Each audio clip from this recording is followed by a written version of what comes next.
Today I'm going to show you how to get tighter groups and more consistency by getting the appropriate fit for your knock on your center serve. I'm also going to be showing you why I don't use the conventional method of seating the knock by using the bottom soft knock. Let's go check it out. You can test your knock fit by rotating left and right, pulling in and out, and sliding up and down the center serve. This knock fit is much too loose. That's a lot of movement as we go down the arrow. I'm going to go ahead and shoot 4 arrows with this setup and show you what kind of size group we're getting when we have a loose fitting knock on the center serve. It actually results in a similar style, sort of erratic wide group as if you had knock pinch by having your soft knocks too close in to the knocking point.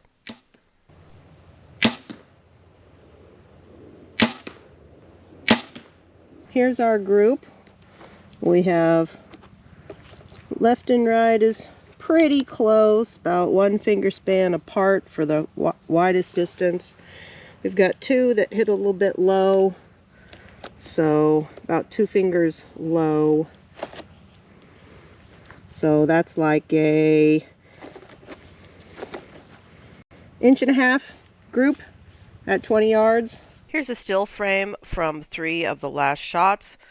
Zooming in and comparing the yellow, green, and orange knock, we can see that the loose knock fit causes the knocks to travel up and down during the draw cycle, and the orange knock is sitting lower on the knocking point than the other 2 arrows.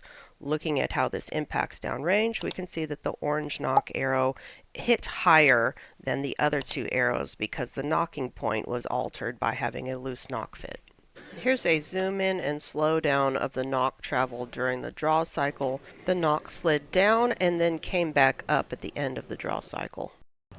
Let's go reserve that center serve with a different diameter to change our knock fit and see how the group changes. I'm removing the center serve that is around 16 thousandths diameter and putting on an 18 thousandths diameter center serve with a strand underneath. You can see me check the knock fit there before I continue. I have another video where I show my process for redoing your center serve without changing your tune, and you can check the link for that here. Whether you're working on your bow or working on your shot, mindfulness and consistency equal accuracy. Arrow is not moving up and down. It is hanging out, no movement. Very good, good fit.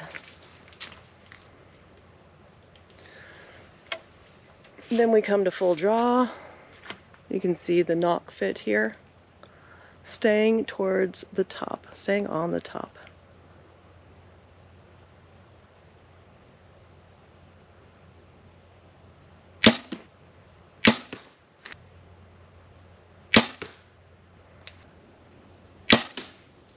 Okay, so I did not retune, I didn't do anything. The only thing that I did was to change the knock fit.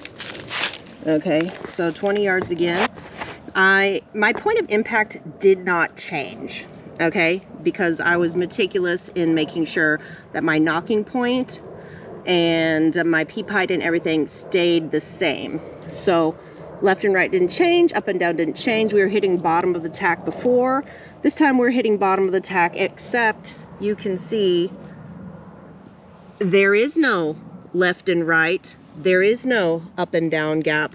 These are wadded up, okay? Same point of impact, 20 yards, hunting bow. Knock fit is very important. In a close-up view, you can see the knock height is consistent shot to shot. Here's the draw cycle with the thicker center serve on it, and you can see that the knock has no travel, making for a consistent tune and point of impact.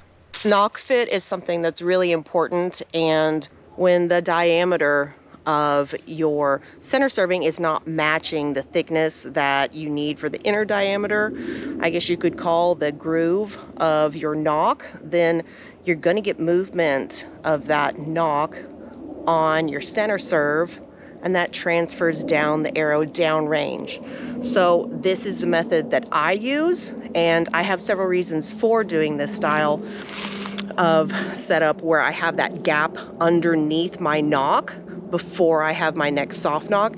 And the reason for that is because different materials of string, different materials of center serve can move. Like bows just don't stay the same. You know, they're in the elements, you know, temperature, humidity, a lot of stuff changes. Bowstrings can stretch, you know, how many shots you've had through them, torque, like tons of things can affect how your knock is attaching, you know, fitting on your center serving, and you know, whether that soft knock material that you're tying in is getting closer to the knock and causing knock pinch. I've had a lot of issues like years ago with getting knock pinch because I would get a little bit of separation.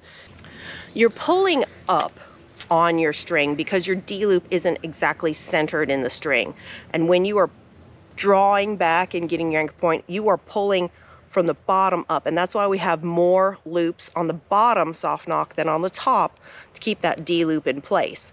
But you can still move loops of that center serve and have that area where your knocking point is scrunch up. When you have those two soft knocks close together and that bottom one moves, because your center serving has separated, it moves up because that's the direction that we're pulling. And because of that, you can get knock pinched. So that is why I do not have my soft knocks close to where at full draw they're touching the knock to keep the knock in place. Instead, I rely on the diameter of the center serve to get the fit for my knock the way I want it, so it doesn't move, but yes, it still comes off the bowstring. You know, this is just me going on my years of experience and how I want that knock to fit. If I clip it on to the bowstring and it moves way too much without any tension, without any resistance, I know it's too loose. And if I clip it on there and I like literally can't move it up and down, as in like up and down the center serving, not in and out, then I know it's too tight. But depending on how many strands in the bowstring and, you know, how thick that material is, what color it is, I'll use a different diameter center serve. But I'm usually somewhere around the line of 18 thousandths with one strand run underneath. And I've been using the power grip material, and that has been doing really well in having the stick-to-itiveness, like doing a really good job of not moving and sliding and causing that bit of separation for the center serve. But at the same time, like, you know, stuff moves, stuff changes, and having that bigger gap between my soft knocks lets me have the wiggle room, you can say, of if my center serve did move, if my center serve separated and that bottom knocking point was scrunched up higher, it's not going to cause knock pinch. Knock pinch can be just as bad as having an ill-fitted knock. By adjusting the center serve diameter to fit the knock groove properly, we can take all of that worry out of the equation and not have to worry about that bottom soft knock. Thanks so much for watching my video. If you have any questions, feel free to leave them in the comment section, and please subscribe if you'd like to see more videos like this.